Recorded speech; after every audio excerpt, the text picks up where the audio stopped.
Bugün biz Rövşən Aliyev adına orta məktəbimizdə 5-7-ci siniflər arasında Azərbaycan dili, riyaziyyat, ingilis fənləri üzrə məktəb daxili yarışma keçiririk.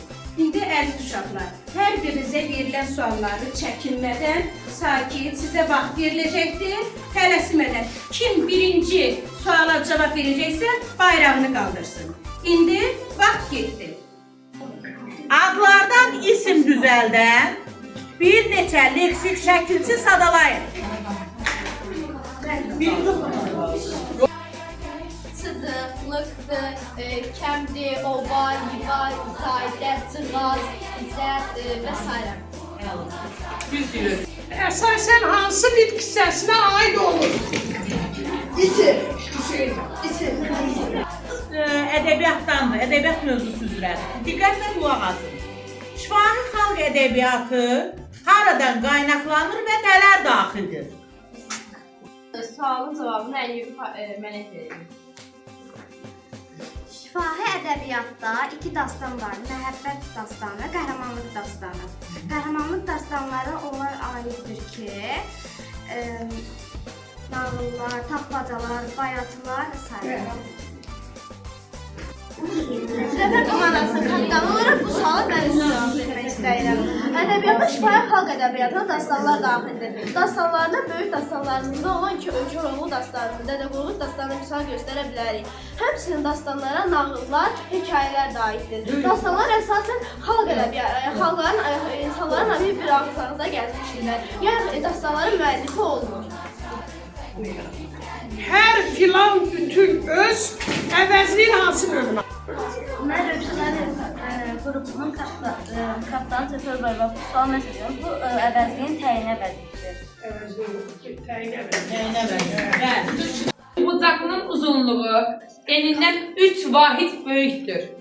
Perimetri 2 cm olarsa sahəsini tapın.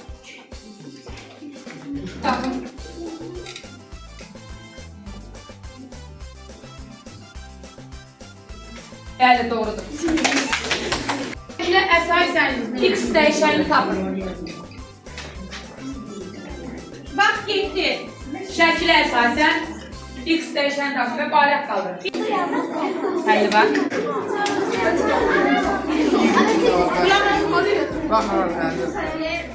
Bəli, doğrudur. Verilmiş tənlikli x dəyişəni tapın. Vaxt getdi.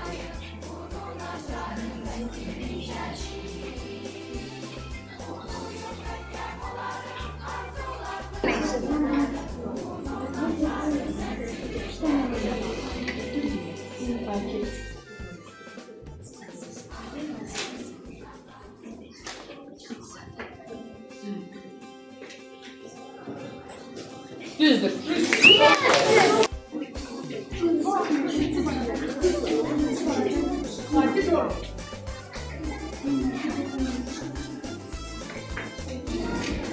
Şəkilə əsasən BC sayəsini tapın. Cavab Qaydı. vaxt getdi. Görək bu suala hansı komanda tez bayrağını qaldıracaq? Doğrudur.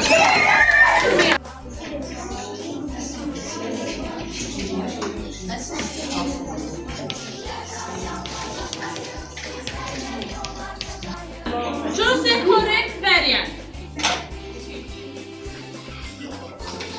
Doğru cavab.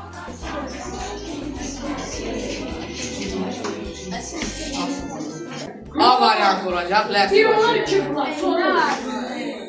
Bəli, doğru cavab. İngilizce bulursunuz. Bırakılmış hərfləri tapın. Mən zımlı yazmalıyım. Getdi. Vaxt getdi. It is okay.